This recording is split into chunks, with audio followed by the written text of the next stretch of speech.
Hello, we hope you're doing well. Welcome back to a Friday episode of Esports News. We hope you guys all enjoy a lot of great stories in today's episode. They will be timestamped down below. And also, before we get into it, we do want to announce our winner as well for the giveaway for our brand new set of HyperX Cloud Alphas, and that will be Brandon K. So congratulations, we've sent you an email, and we will send these out this weekend. And also, thanks to all of you guys who entered the giveaway. Hopefully, bigger ones coming very soon. But as always, let's get into it. And in very big CSGO news, of course, this week we had the brand new weapon announced that was the MP5 SD. Now, most importantly, we saw not too big of a meta change. Definitely not going to be a huge game-changing weapon for the game, but still a progression of great updates we've seen over the past month or so. We saw Panorama UI 2 weeks ago, and now this new weapon. We have the Major coming up next month, and hopefully an operation after that, or some things. There's been many rumors out there in the CSGO scene of big things coming soon, so hopefully this is not going to be the end of that. The MP5 SD is now out in game, live for testing, but as of right now, most notably, it's been pretty much compared to the MP7, very similar stat-wise. It has increased movement speed, but also less damage, so I really can't see, especially with equal price points, both being 1,500 right now in game, I really can't see people using this over the UMP, which seems to be, when it comes to major tournaments, the pro choice for eco rounds. So especially when you can use the UMP and still bring an additional smoke or an additional nade out there, I really can't see at this high price point why anyone would actually choose the MP7 over the MP5, or even the UMP is still a viable option, if not the best option. So going forward, definitely not a meta-changing weapon, but still good for the game. I think it's also really good for the casual gamer who wants to, of course, play the game more frequently. A new weapon is always going to be a great thing, and it seems so far to be pretty balanced. It's not overpowered, it's not underpowered, and definitely some big things coming soon. Hopefully, a price change is one of those things. But also, in bigger CSGO news, we saw a brand new French roster announced. Only rumors right now, but of course, very well expected. There are so many available French players, and as of according to Decay as well as Nell out there, it does seem this roster will happen. It will be MBK, Apex, alongside RPK and Happy, and their fifth player as of right now could be just about anyone, because there are so many options. The rumors do say it will be ZywOo. Of course, the upcoming French player does make the most sense, and even more rumors around who's going to actually buy these guys out. It would make sense for G2 to do it, because of course they still already own MBK and Apex, and their buyouts are insane, but G2 already have the French super team roster, and it's going to be a huge conflict of interest. Pretty much no organization can own two teams ever since the announcement made by reports pretty much last year. It's a huge conflict of interest, and what we actually think right now is against the rules, so it couldn't be a G2 second super team out there, but it's a very viable roster. And again, ZywOo is probably going to be your fifth member, but there are still so many other options out there. XMS, Devo Duvek, pretty much the entire LDLC roster. We also have Sixer. We have, on top of that, Kiyoshima and Scream are still options. So a new French roster is coming sometime soon. Probably not going to be announced until sometime in September is what we believe, because ZywOo had offers. It also makes you think about these French players, actually three of them, that being MBK, that being Happy, alongside RBK and ZywOo, have all trialed with Tempo Storm over the past month, and we thought it was going to be two of those guys at least joining that Tempo Storm roster and rounding out their roster. So it seems many of these guys have now chosen the French future team, future maybe a new French super team, over the Tempo Storm lineup. So big things obviously coming soon. As of right now as well, it does seem that Vitality, the French organization, would be the go-to organization besides G2 to buy these guys, and likely would probably wait until those buyouts for MBK and Apex are actually done. But again, no real news as to when this could be, because their buyouts are still ridiculous. But that's a French organization, most notably right now for their League of Legends team, their Halo team, their Call of Duty team. They definitely have the money to do so, but these guys are going to be expensive. When you look at the previous rosters, these guys formerly playing for G2 and Envious, you guys can probably assume 15 to 20k per month. ZywOo, the most up-and-coming player right now in the French scene, will certainly demand something of that. And then you add on top of that the buyouts. If a team or an organization wants to buy out MBK and Apex, it's going to cost some extreme money out there. But hopefully more stuff coming soon. The French super team V2, V3 is coming sometime soon, and that could be the potential roster. Now, very lastly as well, we have our last premier tournament before the major coming up for many teams out there. It will be DreamHack Stockholm. I'll quickly show you guys the groups on screen as well. And congratulations to Strauss. If they weren't dominant enough, they also got the easiest group for DreamHack Stockholm. But most notably, guys, our last tournament before the major, our last practice ground for these teams going there, and I cannot wait to announce, hopefully, of course, in the next few weeks here, when a major does approach, guys, going to be a great tournament, and hopefully by Monday or next Wednesday's episode, we also have Face It stickers released. But a lot happening in CSGO right now. I cannot wait for what's going to happen. And also in big news out there, of course, TI8 is now going on, guys. The group stages continue. Some big surprises throughout day one. I think, unfortunately enough, most of the drama seems to be around the production quality. And I think it's, as of right now, it's pretty much just classic production quality for TI8. No one knows the exact amount of money that actually goes for this, but of course, notoriously, 25% of the prize pool does go to the players out there, that being almost $24 million. So people, a lot of complaints out there saying put more money into the actual production quality. It was actually day one, constant disconnects, if you guys saw that. Day two was also a lot of stream lag, a lot of game lag, and most notably as well, a huge complaint about the event's multicast, which I don't understand. If you guys look at Twitch chat ever, it was a bunch of complaints about the multicast stream being a multicast stream. If you want to watch the individual games, every individual game is actually streamed. It might not always be in English, but again, if you're going to watch a multicast, expect them to jump away from big team fights. Although, when I was watching it, they did jump away from game to game almost always when it was a big team fight, but again, it's a multicast. You really can't avoid that. So hopefully all the kinks will be fixed out, as well as on top of that, the prize pool will be finalized this weekend. I don't think we're going to break the $25 million mark, but even more eventfully, we had some huge upsets come day one. Group A and B are by far and away different. Group B is definitely more competitive. We see Virtus.pro at the end of day two sitting in third place, but still with a 5-3 record. TNC Predator looking very strong as well, going 6-4 throughout day two. But most notably, VGJ Storm starting out 7-1, looking very dominant, very aggressive in their play style. And so Group B is a very competitive group so far. But on top of that as well, we also have EG, probably the most dominant team so far, at least record-wise. Watching them has been an absolute blast. They are going 9-1 so far, and also on top of that, a big surprise as Winstrike is going 2-6. So definitely Group A and Group B, a big variant there. And again, also notably as well, we actually have VGJ Storm. Their only loss was to Optic Gaming, and Optic's not looking too strong so far. So a wide swing of things happening. Of course, day 3 is going on today, and some big changes going to happen, hopefully in the standings as well. We have a few more days of group stages, guys. What is going to happen, though? That is the big thing right now. We currently also have on top of that, we have Optic in last place. We have Winstrike near last place as well. So it's going to be cool to see how these playoffs do change and how what two teams are actually going to be eliminated throughout group stages. But many things coming for TI8, and hopefully it involves production quality improvement.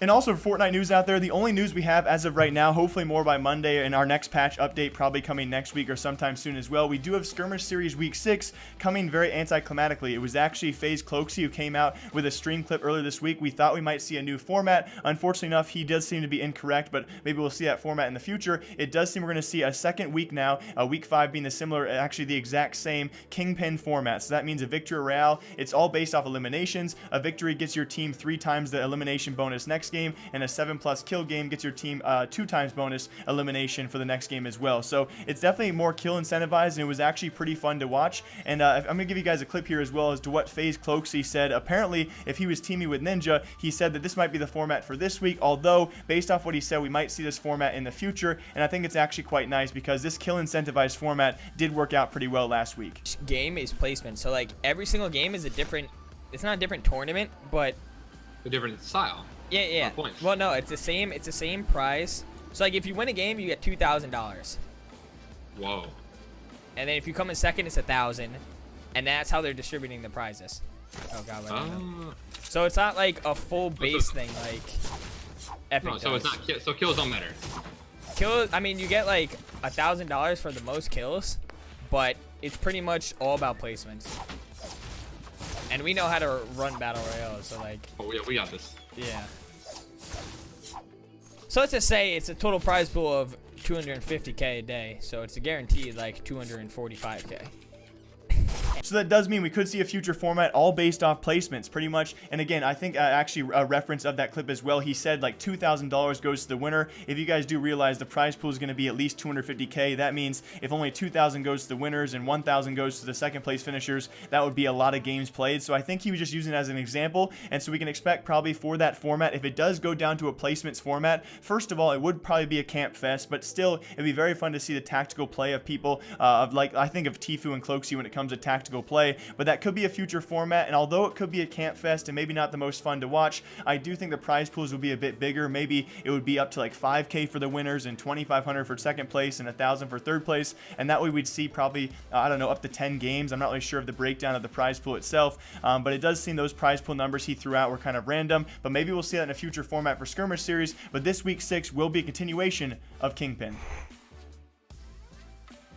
And also in huge League of Legends news, I am so excited for. Actually, I think I've seen so far for feedback for this new NUNU and Willump, this Willump combo is going to be so amazing to see in game. Now, I'm not really sure if it's going to be a meta changer with all his new abilities, pretty much all of them being changed, if we'll see him more in pro play, but definitely competitive play going to be a big change. Of course, we have his brand new skins out there, but most importantly, his brand new skills, which I am very interested to see how these actually work out and how people can actually test them out, which we'll talk about his new abilities here in a second, how you might be able to stack them. But first of all, his new passive actually gives you AoE, or actually gives your nearby ally also increased bonus attack damage and bonus attack speed. On top of that though, his Q, most importantly his brand new Q, now lets you chomp not only minions and creatures like they used to heal, but also enemy champions to heal. That's a huge new change. His W also a very brand new change as well. It's now a snowball which you can roll, and yes, it's a knock-up ability which actually scales with the amount of time you roll your snowball. So obviously it probably does cap out, but I think as of rumors right now, it actually is boosted.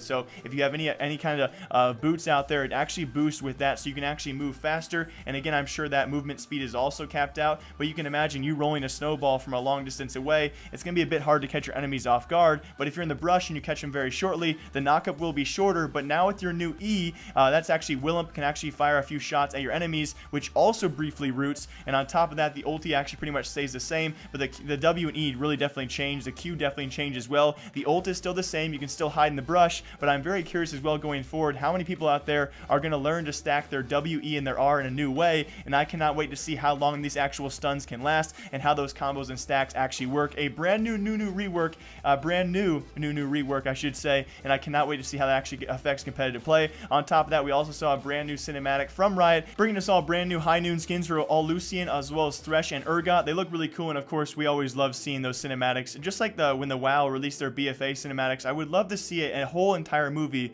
with the League of Legends cinematics. I would watch that. I mean, it's incredible how they do that. But also very lastly, of course, most notably as well, we enter the last week for the EU LCS and NALCS playoff race, mainly NALCS at this point, guys. We do have those 5 teams: Optic, Cloud9, Echo Fox, FlyQuest, and TSM, all competing for just 4 spots, and I cannot wait to watch this all weekend long because it really comes down to every single game matters. And on top of that, Optic and TSM do play each other, and I think most notably right now, it does seem the loser of that matchup is very unlikely to actually make playoffs, and that will pretty much solidify the other 4 teams to make their spots as well. So I cannot wait to see who actually makes it through for NALCS, but also some minor changes out there for EU LCS. Fnatic has pretty much solidified, they've already solidified, of course, their playoff spot, but as of right now, pretty much solidified their #1 seed, and it seems they're just fooling around with rosters out there, and it's kind of a smart notion to do so as of right now. It will be Soaz and Reckless now returning. Of course, Reckless was actually back last weekend in place of Soaz. People thought this was kind of an instance, maybe Soaz will retire, maybe they're kind of just not, treating him with the respect he deserves, and now is going to be Soaz in place of Whippo. So some big changes coming for Fnatic, guys. I'm sure they'll make it work at this point. I just have no doubts in that team, but also some minor changes as well for Team Misfits. If you guys do know, their assistant coach Jez's actually stood in last week for an okay weekend, probably not his best time in League of Legends history, but also I think some Misfits fan will be very excited to see Mikix back in the roster and Jez is back in that assistant coaching role. So some minor changes for EU LCS, but most importantly, the big race for NALCS continues this weekend, and I cannot wait to cover that in Monday's episode. Oh, and one last quick note, guys. Don't let Medios let you guys forget about Academy Worlds going on or playoffs going on currently. If you guys want to watch those matches, you guys can't feel free to. No one is actually watching them live, seemingly according to Medios, but still, it is Academy Worlds, guys, and there is a prize pool. It's never been announced the exact amount of it, but those players do get salaried, as well as on top of that, they also get a prize pool for the winner. So they do have incentivization to actually win. They are incentivized to actually win those. So hopefully FlyQuest and Medios can actually win those playoffs, and of course competing heavily with other Academy teams like Cloud9 and Team Liquid. So don't want you guys to forget about that. Academy World is going on, and we'll see who takes that title come Monday. And also in Overwatch news out there, we do of course have Overwatch World Cup qualifiers. The regional qualifiers do start today, only for one region. That's going to be the Incheon region. But on top of that, it does make some important notes out there. We have seen no updates so far for Team Canada, the XQC situation. We'll make sure to keep you guys informed as they do hopefully announce their roster, but they won't have to do so anytime soon. The actual region over there, the LA region they compete out of, only has to announce by, actually I think they compete in about 2.5 weeks. So the Canadian roster out there, if they are going to actually have XQC as one of their tank members, they don't have to announce announced for quite some time. Although it is notable to actually say on here, it actually was XQC streaming Overwatch last night. So it does look hopeful for his future and actually competing again. And again, his ban will be up by the time those regional qualifiers do start. So it seems somewhat likely he will be on that Team Canada for Overwatch World Cup. But again, it's not confirmed, and we'll keep you guys informed as we go on. Now, all the talk of the town, though, besides the World Cup qualifiers out there, does seem to be around the new app out there known as Visor. If you guys have not heard about this and the big advantages some people are saying it gives, especially low elo players, if you guys want to check it out, hopefully I'll try and link you guys down below. But if not, it's actually called Visor out there to actually help you. I think, honestly, my own opinion so far throughout testing phases of this Visor app, it's a third-party program. So keep in mind that Blizzard, at any point in time, if they see this as excruciatingly unfair, they can actually shut down the program. It's their game. It's a third-party program that actually interacts with their game, and therefore they have the rights to shut it down whenever they want to, or so I do believe. We've seen this in other esports out there. Third-party programs get shut down. Most notably, I think like OS Buddy for RuneScape was a third-party program. So I do believe they reserve the rights to actually shut this down, and of course that makes the most sense because it's using their game to do so. But as of right now, it gives you, I think in my own opinion, lower elo players a great way to learn the game. But it makes, first off, the most important thing is actually post-match analysis and stats for all players out there, which is definitely a unique feature. It's definitely cool to see. But on top of that, where people actually get a bit skeptical about its advantages, or it actually can tell you things like who to focus your healing on, or which enemies have killed which of your players how many times, and when an enemy ultimate is actually preparing to come in. So a lot of times, though, I think what I've heard for feedback so far is higher elo and higher tier players can almost assume when an ultimate's coming. You probably should know that by the time you reach higher tiers, and I think it's definitely going to be not necessarily an unfair advantage, but definitely an advantage for lower tier players or players that are actually learning the game. Is it considered unfair, though? That's going to come down to what the Blizzard eyes actually feel about that. And again, like I said previously, if they find it to be too unfair, they can definitely shut this down. As of right now, my overall opinion is, I think for a new player, especially with the Overwatch meta we're in right now and how confusing the game can be from an outside viewer, having this app to actually help you learn the game, to my own opinion, is a pretty big benefit. So what do you guys think about that? The new Visor app out there. Will Blizzard shut it down? We're going to find out.